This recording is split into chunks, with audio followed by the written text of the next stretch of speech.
volendo riassumere la parola di Dio che è stata ora proclamata e che Lorenzo ha, direi proprio pienamente incarnato, la potremmo riassumere così: se amerai il tuo prossimo, salverai la tua vita nel tempo e oltre il tempo. Se non amerai il tuo prossimo, perderai la tua vita nel tempo e oltre il tempo. Amare il prossimo è la cartina al tornasole della verità del nostro amore per Dio, come ci ricorda Giovanni nella sua prima lettera. Se dici di amare Dio che non vedi e non ami il prossimo tuo che vedi, sei un bugiardo. Chi è il mio prossimo?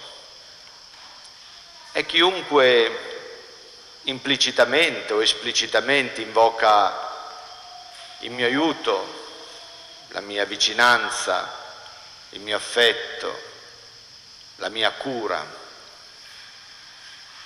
E amarlo cosa vuol dire? Vuol dire volergli bene, volere il suo bene, volere quel bene che Dio vuole per lui. Ecco allora che l'amore per Dio diventa condizione di verità, di trasparenza e di possibilità dell'amore per il prossimo. Intanto condizione di verità. Qual è il vero bene dell'altro? Soltanto se vivo in comunione con Dio, soltanto se mi confronto continuamente con la sua parola, riuscirò a capire qual è il bene che Dio vuole per lui. Dice, ma l'affetto non basta? L'affetto non basta. A volte addirittura diventa un ostacolo a individuare il vero bene dell'altro, quel bene che Dio vuole per lui. Quindi innanzitutto l'amore per Dio come condizione di verità. Solo la comunione con Dio e il confronto continuo con la sua parola mi danno luce e forza per scorgere qual è il vero bene dell'altro e realizzarlo, aiutare l'altro a realizzarlo. Poi dicevo, l'amore di Dio è condizione di trasparenza. Occorre chiedersi perché sto aiutando questa persona, perché sto amando questo mio prossimo. Lo sto facendo in modo gratuito e disinteressato oppure c'è dell'altro? La ricerca dell'applauso degli uomini, un tornaconto di carattere economico, oppure ti aiuto ma d'ora in poi farai quello che dico io, il dominio nella vita dell'altro. Ecco allora che appunto l'amore per Dio diventa condizione di trasparenza dell'amore per il prossimo. Debbo continuamente verificare alla presenza di Dio le intenzioni che stanno all'origine del mio agire per purificarle. Perché un'azione sia buona non basta che sia oggettivamente buona, occorre che sia buona anche nelle intenzioni. E poi l'amore per Dio come condizione di possibilità dell'amore per il prossimo. A quale condizione io posso amare il prossimo senza continuamente ricercare me stesso?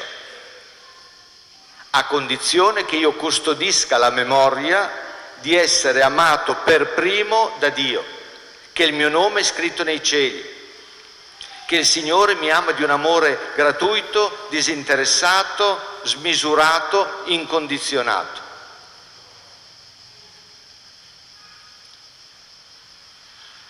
Se amo il mio prossimo, salverò la mia vita, nel tempo e oltre il tempo. Nel tempo la salverò perché ne coglierò il senso vero, autentico, ultimo.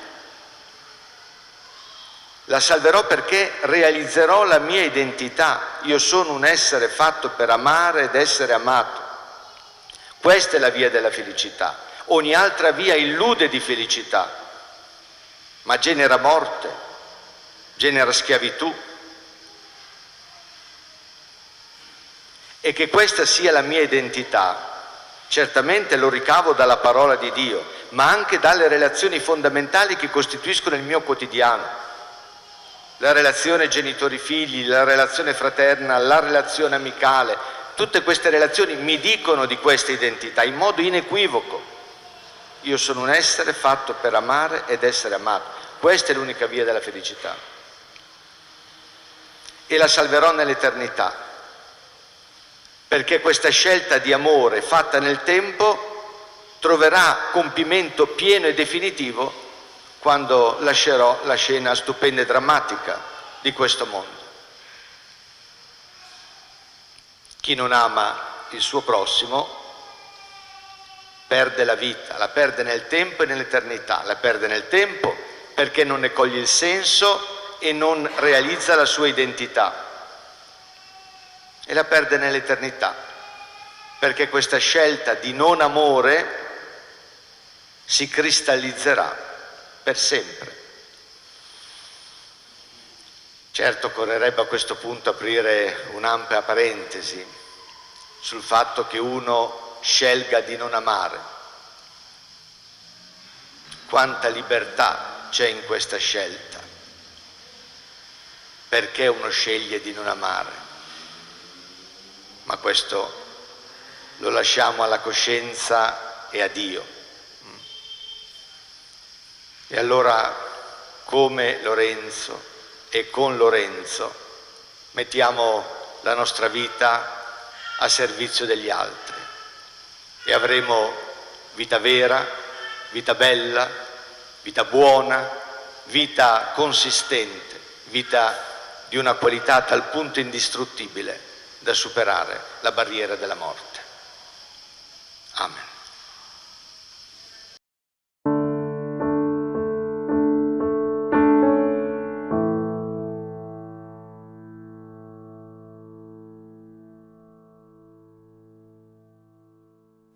Sono gli anni 1367-1368, vita da una terribile epidemia di peste e quindi nel suo tragitto verso Roma incontra numerosi appestati,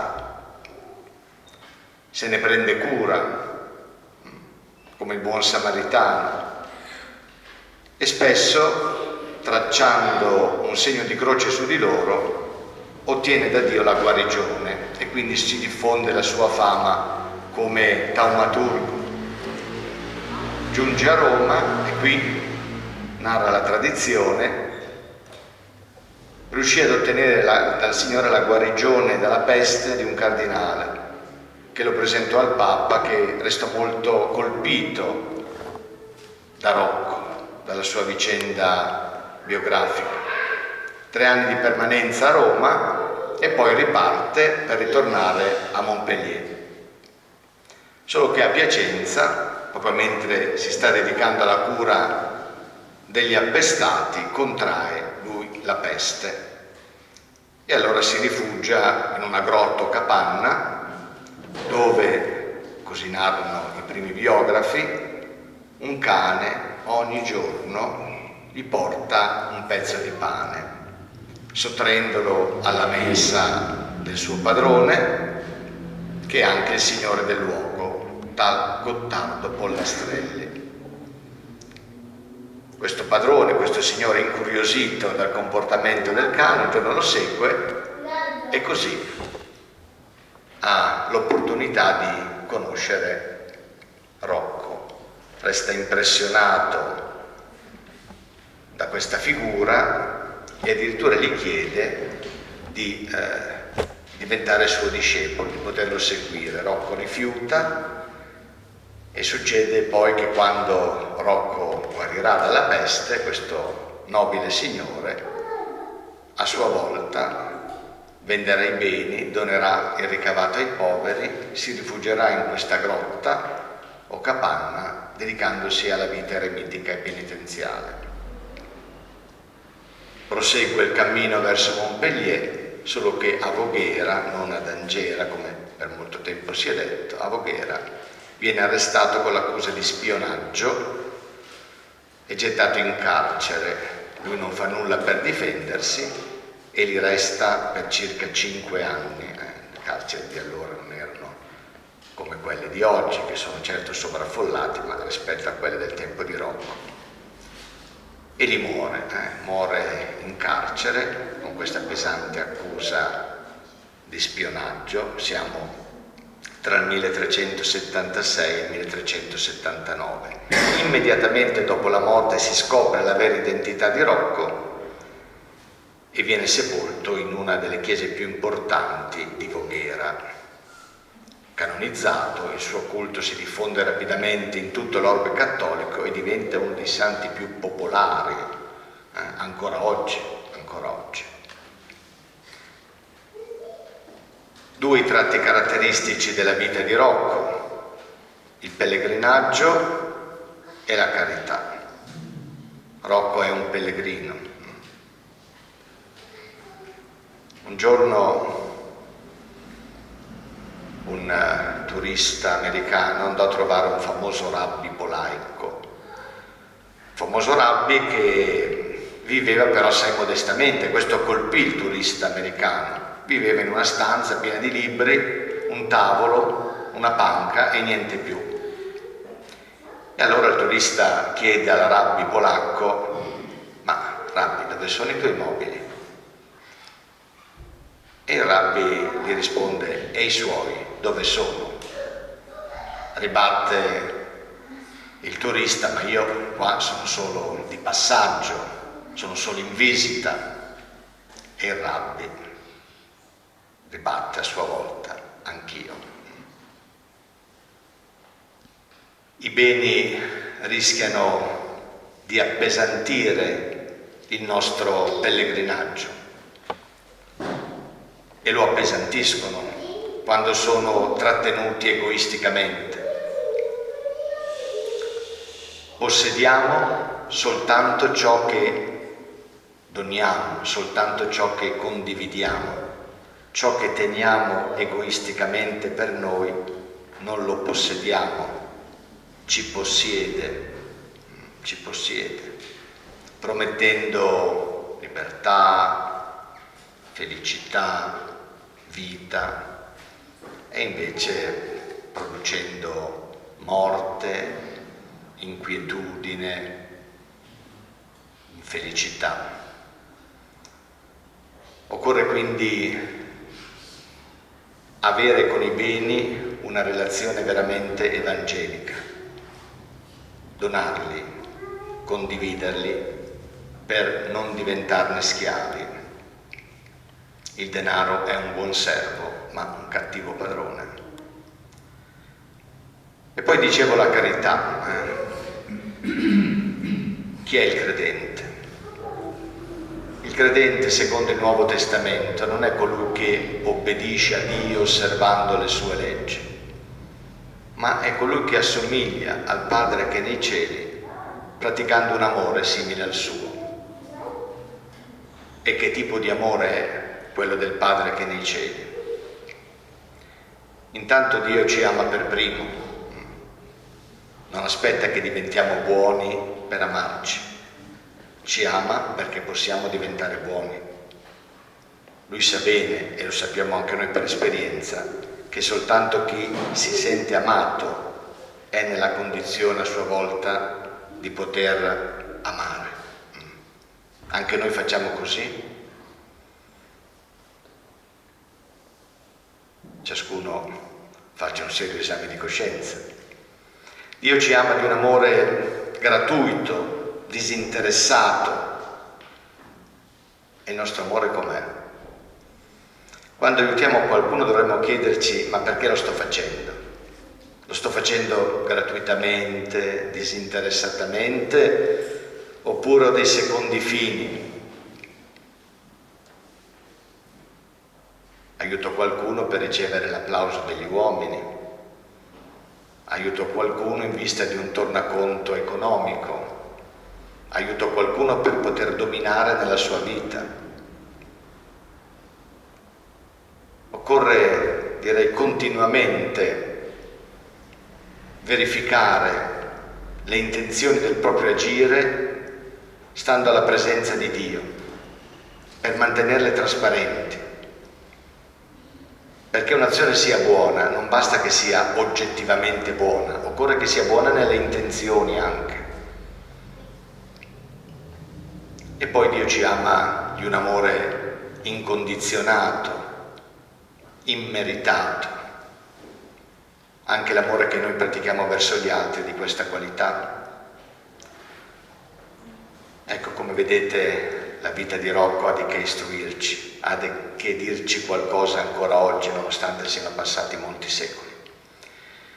Chiediamo allora allo Spirito Santo che per intercessione di San Rocco ci aiuti a custodire una relazione veramente evangelica con i beni di questo mondo e ci aiuti a praticare tra di noi un amore simile a quello del Padre che è nei cieli.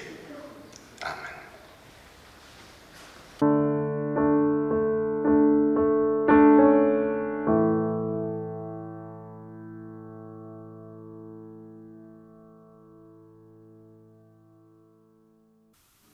Era il 1° novembre del 1950 quando Papa Pio XII definì essere verità di fede divina e cattolica che l'Immacolata, sempre Vergine Maria, terminato il corso della sua esistenza terrena, fu assunta alla gloria del cielo in anima e corpo. Immacolata Concezione, perpetua verginità, prima, durante e dopo il parto, assunzione alla gloria del cielo in anima e corpo. Sono queste le realtà che hanno reso grande Maria? No. Sono altre le realtà che hanno reso grande Maria. Due in modo particolare: l'umiltà e il servizio. L'umiltà e il servizio.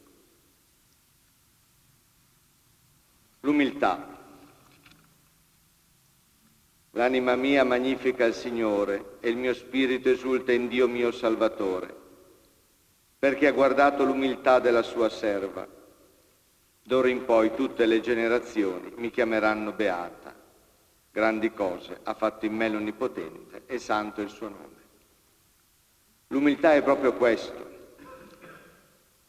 è svuotarsi di se stessi per poter essere riempiti da Dio,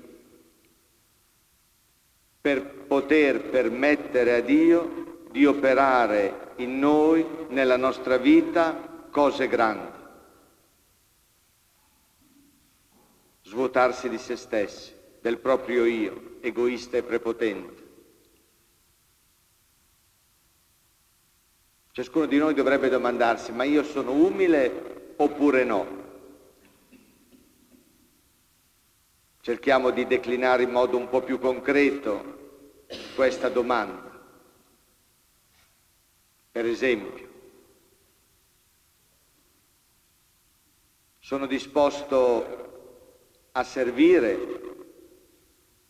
oppure cerco sempre soltanto di essere riconosciuto, di essere applaudito? So ascoltare o voglio sempre soltanto parlare per essere al centro dell'attenzione? So stare zitto o voglio sempre soltanto chiacchierare? So fare un passo indietro, disinnescare tensioni e conflitti, o voglio sempre soltanto primeggiare? Sarebbe bene ogni tanto porsi queste domande. Ciò che ha incantato Dio di Maria è stata la sua umiltà. E poi il servizio. Lo avete sentito. In quei giorni Maria si alzò e andò in fretta verso la regione montuosa in una città di Giuda. Ma ancora prima, questo è il servizio del prossimo, ma c'è anche il servizio di Dio. Ricordate l'annuncio dell'angelo e ricordate le parole di Maria. Eccomi, sono la serva del Signore. Si faccia di me secondo la tua parola. Servizio di Dio. Cioè a dire, accogliere con gioia il suo progetto a riguardo della nostra vita. Accoglierlo con gioia perché ci fidiamo di Lui e ci affidiamo a Lui. E ci fidiamo di Lui e ci affidiamo a Lui perché Egli ci ha mostrato il suo amore, donandoci il suo unico Figlio, morto per noi sulla croce.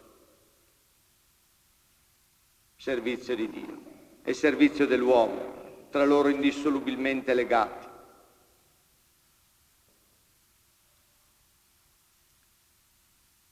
Posseggo solo ciò che dono. Ciò che non dono, ciò che non condivido con gli altri, non lo posseggo. Mi possiede, diventa il mio vero padrone, a cominciare dal denaro. Servire e mettere a disposizione degli altri gratuitamente, liberamente, per amore, la propria vita, le proprie doti intellettuali, morali, spirituali, i propri beni materiali. Appunto nella convinzione che posseggo solo ciò che dono, solo ciò che condivido, mentre ciò che non dono e non condivido mi possiede, diventa il mio vero Dio, io divento il suo schiavo. Nella convinzione che soltanto servendo, mettendo la mia vita al servizio degli altri, la conserverò, perché realizzerò la mia identità. Io sono un essere fatto per amare ed essere amato. Umiltà e servizio. L'Immacolata, sempre Vergine Maria, terminato il corso della sua esistenza terrena, fu assunta alla gloria del cielo in anima e corpo. Terminato il corso della sua esistenza terrena. Per tanti secoli si è discusso Maria è morta, Maria non è morta. È stata assunta alla gloria del cielo in anima e corpo senza passare attraverso l'esperienza della morte. San Giovanni Paolo II, in una famosa udienza generale del 1997, disse proprio queste parole. Dal momento che Cristo è morto, certo non si può pensare che la sua madre sia stata risparmiata da questa esperienza.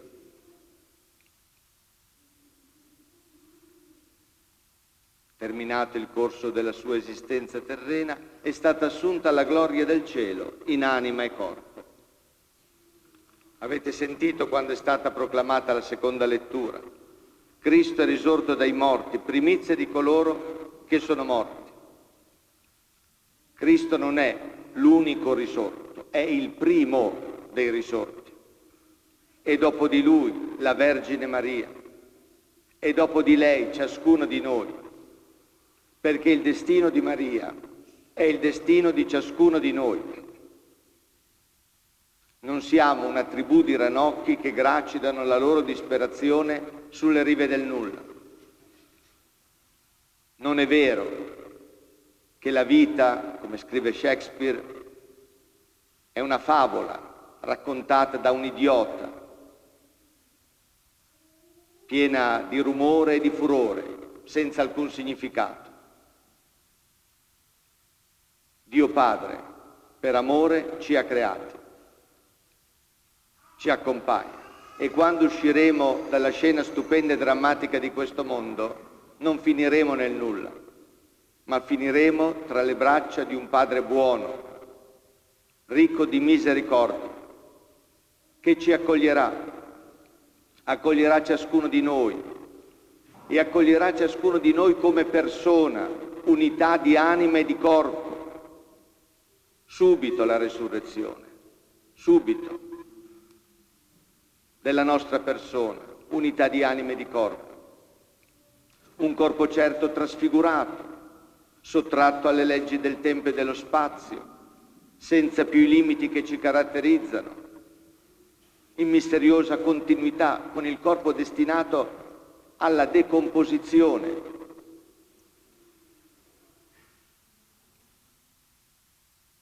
È un'esperienza che non abbiamo e quindi non possiamo dire altro, ma sappiamo che sarà così. Subito dopo la morte, la resurrezione, la nostra persona, unità di anima e di corpo, entrerà nella vita senza tramonto. E con il nostro corpo le relazioni, che grazie anche al corpo abbiamo costruito, abbiamo custodito, le nostre relazioni e quindi la nostra storia, tutto sarà coinvolto nella resurrezione, tutto. Spirito, anima, corpo, storia, relazioni, tutto, subito, dopo la morte. Ecco, cari fratelli e sorelle, oggi ci viene indicata la via che porta dalla terra al cielo. È la via dell'umiltà, è la via del servizio. Prendiamo Maria come compagna in questo viaggio e giungeremo sicuri alla meta.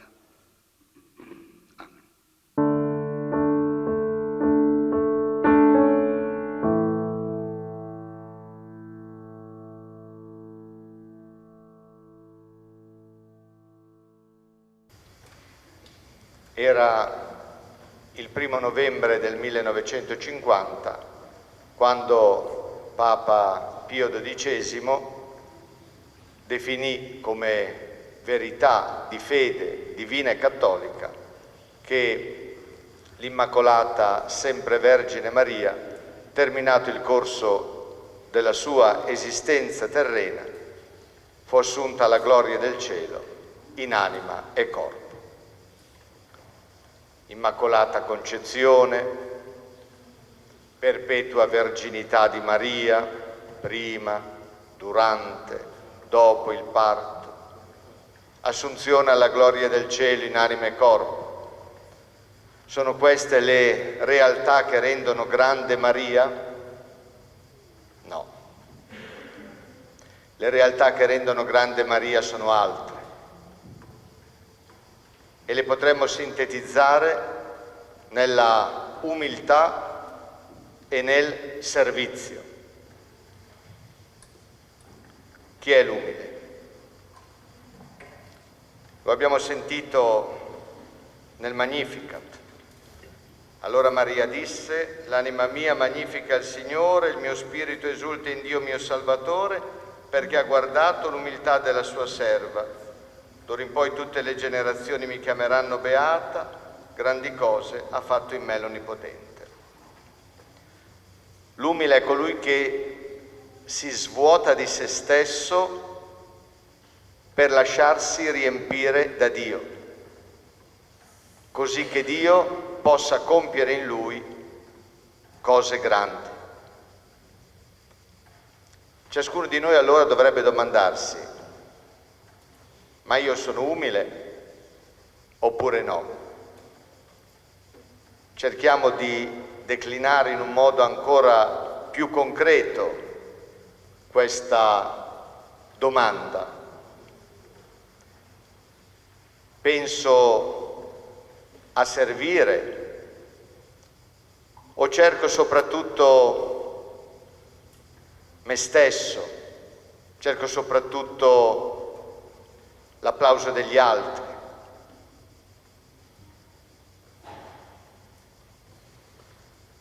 E altre domande ancora. So ascoltare o voglio soprattutto parlare per mettermi al centro dell'attenzione degli altri? So stare zitto o voglio soprattutto chiacchierare? L'elenco potrebbe continuare a lungo. Per esempio, so fare un passo indietro, so smorzare tensioni e conflitti, oppure voglio soltanto primeggiare? L'umiltà. E poi dicevo il servizio a Dio e servizio agli uomini. Servizio a Dio. Ricorderete le parole di Maria al momento dell'Annunciazione. Avvenga per me secondo la tua parola. Servire Dio vuol dire accogliere con gioia il progetto che Lui ha pensato per me fin dall'eternità. Accoglierlo con gioia, perché di Dio mi fido. Perché a Dio mi fido e mi affido perché so che mi ama e so che mi ama perché mi ha donato il suo unico figlio che è morto in croce per me. Servizio al prossimo. In quei giorni Maria si alzò e andò in fretta verso la regione montuosa in una città di Giuda. Servire vuol dire mettere la propria vita a disposizione degli altri. Vuol dire condividere ciò che sono e ciò che ho con gli altri. E sempre, liberamente, gratuitamente, per amore. Questo è servire. E ciò nella convinzione che posseggo solo ciò che dono, solo ciò che condivido, ciò che egoisticamente trattengo per me non lo posseggo, sono invece da esso posseduto, diventa il mio vero Dio. Mettere la propria vita a servizio degli altri nella convinzione che solo così salverò la mia vita, salverò il senso della mia vita, perché solo così realizzerò la mia vera identità. Io sono un essere fatto per amare ed essere amato. Umiltà e servizio. Ecco le realtà che hanno reso grande Maria, che rendono grande ogni discepolo del Signore Gesù. L'Immacolata Sempre Vergine Maria, terminato il corso della sua esistenza terrena, fu assunta alla gloria del cielo in anima e corpo. Terminato il corso della sua esistenza terrena, Papa Pio XII usa questa espressione che risente di un dibattito allora ancora in corso e che Pio XII non ha voluto pregiudicare con un suo pronunciamento infallibile. Maria è morta oppure non è morta? In una famosa udienza del 1997, San Giovanni Paolo II disse: dal momento che Cristo è morto è difficile sostenere il contrario per la madre. Assunta alla gloria del cielo in anima e corpo. Abbiamo sentito la seconda lettura. Cristo è risorto dai morti, primizia di coloro che sono morti. Quindi Cristo è il primo dei risorti, non è l'unico risorto. Dopo di lui sua madre, dopo sua madre ciascuno di noi. Non siamo una tribù di ranocchi che gracidano la loro disperazione sulle rive del nulla. Non è vero, come afferma Shakespeare in una sua famosa opera, non è vero che la nostra vita è una favola raccontata da un idiota, tutta piena di rumore e furore, senza alcun significato. Dio Padre ci ha creato per amore ed è Lui, non il nulla, che ci accoglierà quando usciremo dalla scena stupenda e drammatica di questo mondo. Lui, un Padre ricco di misericordia, ci accoglierà. Questa è la resurrezione, che tutti ci attende quando moriremo, subito. E la risurrezione coinvolge la persona, unità di anima e di corpo, un corpo certo trasfigurato, sottratto alle leggi del tempo e dello spazio, in misteriosa continuità con il corpo destinato alla decomposizione. Un corpo attraverso il quale abbiamo instaurato e custodito relazioni fondamentali per la nostra esistenza. E quindi, come vedete, la risurrezione coinvolgerà tutta la nostra persona, spirito, anima, corpo, storia, tutto e subito. E questo è molto bello, e questo è molto bello. Ecco, cari fratelli e sorelle, la nostra vita è pellegrinaggio. Pellegrinaggio dalla terra al cielo. Pellegrinaggio che invoca umiltà e servizio. Chiediamo a Maria Santissima di esserci compagna in questo pellegrinaggio e giungeremo sicuri alla meta. Amen.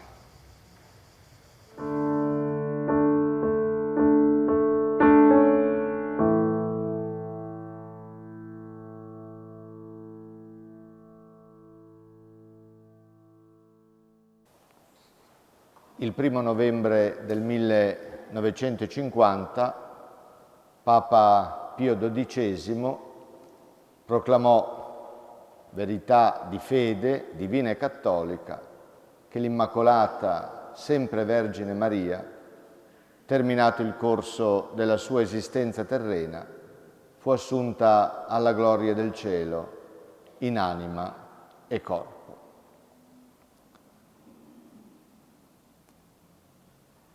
Quali sono le realtà che hanno reso grande Maria? L'Immacolata Concezione, la sua perpetua verginità, la sua assunzione alla gloria del cielo in anima e corpo? No. Sono altre due le realtà che hanno reso grande Maria, che hanno fatto sì che Dio si innamorasse di lei, e cioè l'umiltà e il servizio. Intanto l'umiltà, lo avete sentito.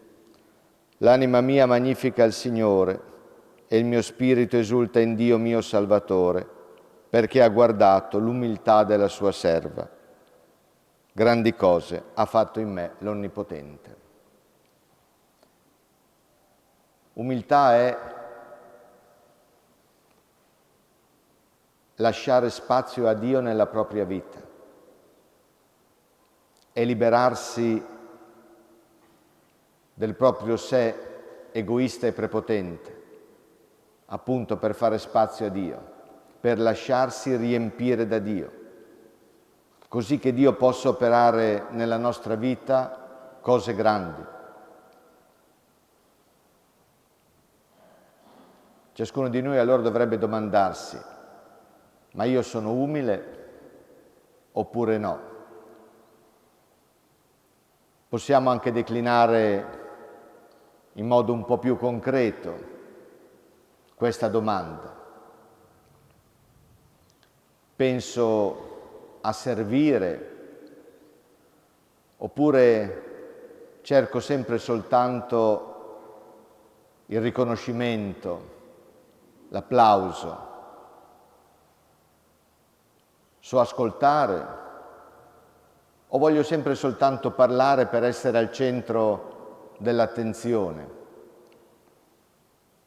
So fare silenzio o voglio sempre soltanto chiacchierare? So stemperare tensioni, conflitti, so fare un passo indietro, oppure voglio soltanto primeggiare?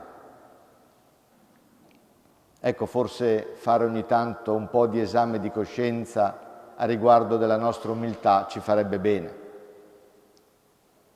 Scrive il santo curato d'Ars che l'umiltà sta alle virtù come il filo sta ai grani del rosario. Togli il filo, tutti i grani si disperdono. Togli l'umiltà, tutte le altre virtù vengono meno. Spogliarsi di se stessi per fare spazio a Dio e così permettergli di realizzare nella nostra vita cose grandi. Questa è l'umiltà. E poi il servizio. Servizio a Dio e servizio all'uomo. Servizio a Dio, ricorderete certamente le parole di Maria al momento dell'Annunciazione. Avvenga di me secondo la tua parola. Far spazio a Dio vuol dire proprio questo, vuol dire accogliere il progetto che Lui per ciascuno di noi ha pensato fin dall'eternità. Accoglierlo perché ci fidiamo di Lui e quindi ci affidiamo a Lui. E ci fidiamo e ci affidiamo perché sappiamo che Egli ci ama e lo sappiamo perché ce lo ha dimostrato, donandoci il suo unico Figlio, morto per noi sulla croce. Servizio a Dio e poi servizio all'uomo, due servizi tra loro indissolubilmente connessi. In quei giorni Maria si alzò e andò in fretta verso la regione montuosa, in una città di Giuda, perché la sua parente Elisabetta era nella condizione di dover essere aiutata perché è incinta, ormai anziana. Cosa vuol dire servire? Vuol dire mettere la propria vita a disposizione degli altri.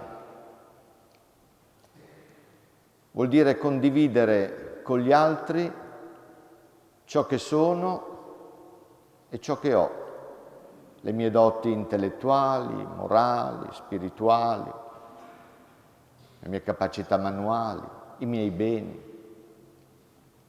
E questo nella convinzione che posseggo solo ciò che dono, solo ciò che condivido, ciò che non dono, ciò che non condivido, ciò che trattengo egoisticamente per me, non lo possiedo, mi possiede, ne divento schiavo e perdo in libertà, perdo in felicità, perdo in pienezza di vita. Mettere la propria vita al servizio degli altri nella convinzione che solo così riesco a custodirla, a custodirne il senso, perché solo così realizzo la mia vera identità. Io sono un essere fatto per amare ed essere amato. Umiltà e servizio. L'Immacolata Sempre Vergine Maria, terminato il corso della sua esistenza terrena, fu assunta alla gloria del cielo in anima e corpo. Fu assunta alla gloria del cielo. Avete sentito Paolo, nella seconda lettura, tratta dalla lettera ai Corinzi, affermare: fratelli, Cristo è risorto dai morti, primizia di coloro che sono morti. Cristo non è l'unico risorto. Cristo è il primo dei risorti. E dopo di Lui Maria Santissima. E dopo Maria Santissima ciascuno di noi. Perché il destino di Gesù e di Maria è anche il destino di ciascuno di noi. E questo destino si chiama risurrezione. Non è vero che siamo una tribù di ranocchi che gracidano la loro disperazione sulle rive del nulla. Non è vero che, come afferma Shakespeare, la vita è una favola raccontata da un idiota, piena di rumore e di furore, ma senza alcun significato. Dio Padre, che amore, ci ha creati. Ed è Lui, ricco di misericordia, che ci accoglierà quando usciremo dalla scena stupenda e drammatica di questo mondo. Lui, non il nulla, non il nulla. Questa è la risurrezione. Un evento che investirà ciascuno di noi come persona e quindi come unità di anima e di corpo. Un corpo certo trasfigurato, sottratto alle leggi del tempo e dello spazio, in misteriosa continuità con il corpo destinato alla decomposizione. E siccome attraverso il corpo noi abbiamo intessuto relazioni fondamentali per la nostra identità, anche queste saranno coinvolte dalla resurrezione. Anima, corpo, storia personale, tutto e subito, dopo la morte. Questo è il nostro destino. Ed è bello. Ed è vero.